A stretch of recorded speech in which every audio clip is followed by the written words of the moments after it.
Goeienaand, geliefdes. Ek groet julle in die mooi naam van Jesus. Ek was ek vanaand vir my boodskap 'n tema kan gee. Wil ek sê, moenie spoed verloor nie. Hou jou spoed. Moenie spoed verloor nie. Moenie moeg raak nie. Ek gaan julle 'n storieetjie vertel, maar gaan julle eers 'n skrif gee op dit. As ons lees in Hebreërs 12 vers 1 en 2. Daarom dan, terwyl ons 'n groot wolk van getuienis rondom ons het, laat ons ook elke las aflê en dan sonde wat ons so mekaar omring volhard en die wedloop wat voor ons lê aflê. Die oog gefestig op Jesus, die leidsman en volëindiging van ons geloof, wat vir die vreugde van hom voorhou is, 'n kruis gedra het en skande verag het en aan die regterhand van God op die troon gaan sit het. As ek nou ietsie kan saambring en dit net so 'n bietjie 'n storieetjie vir julle vertel.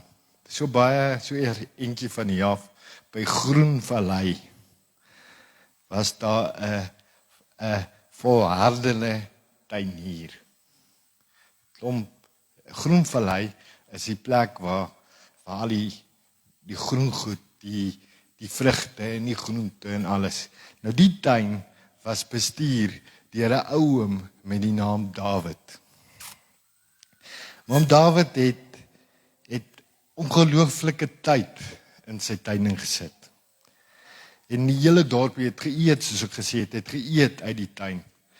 Maar oom Dawid het vroegoggend in die tuin al gewerk. Vroegoggend het hy dit omgespit, die bossie saadjies gesaai, die onkruid uitgetrek en nat gemaak wat moet nat gemaak word. Hy het met soveel liefde en toewyding het hy sy tuin het gedei, dat sy tuin gedei het. So het die jare aangestap. En Dawid het bietjie ouer geword. Die hande wil nie meer nie en die rug geseer. En hy sê party dan staan hy op en sê hy, voor my dag kan begin is ek al moeg. Ja, ek sien nie uit na hierdie dag nie. So, hy het nie die krag en die sterkte gehad wat hy voorheen gehad het nie. Die jonger mense op die dorpie sê toe vir hom Jan, hy sê, oom, res 'n bietjie man. Oom, res. Oom, ons het genoeg het oom vir ons gesorg. Oom het genoeg, lank genoeg het hom gegee vir die dorp. Dis tyd om bietjie te rus. En die resultaat wat oom Jan gee, mense is nooit te oud om aan te hou nie. En met sy momentum het aangehou, stadig, bietjie vir bietjie, het hy aangegaan en dalk bietjie, een ding op 'n dag gedoen. Dalk nie alles gedoen wat hy kon doen toe hy jonger was nie. Dit is 'n leer baie belangrikheid, die ding, aan die volharding van ons geloof. Die les uit die hele storie is, laat ons kan weet, ons moet vashou aan dit wat ons glo. En al party daar voel ons, Here, moet ek aangaan. Ek is moedeloos. Hoekom gebeur dit? Hoekom gebeur dit, Here? Dan is dit is gestuur op jou pad. En die Bybel sê, hy sal jou nie beproef bo jou kragte nie. So die hele storie van aan die einde toe sê om Dawid vir hulle, ek sal nie so vinnig kan werk soos in my jonger dae nie, maar ek sal aangaan. Ekskuus julle.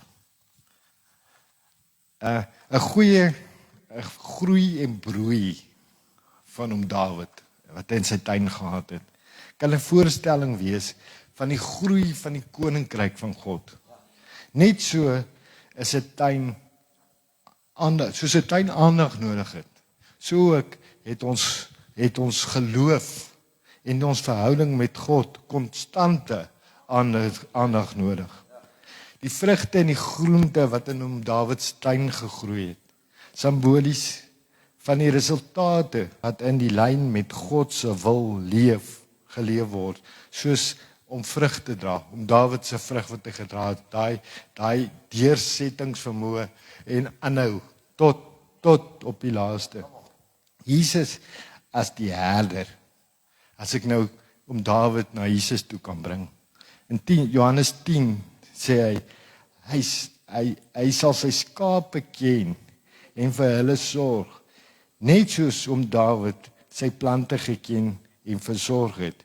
Soos om Dawid die tuin versorg het, so het Jesus elkeen wat na hom toe kom met deernis en begrip hanteer. Hou vas, mense, hou vas.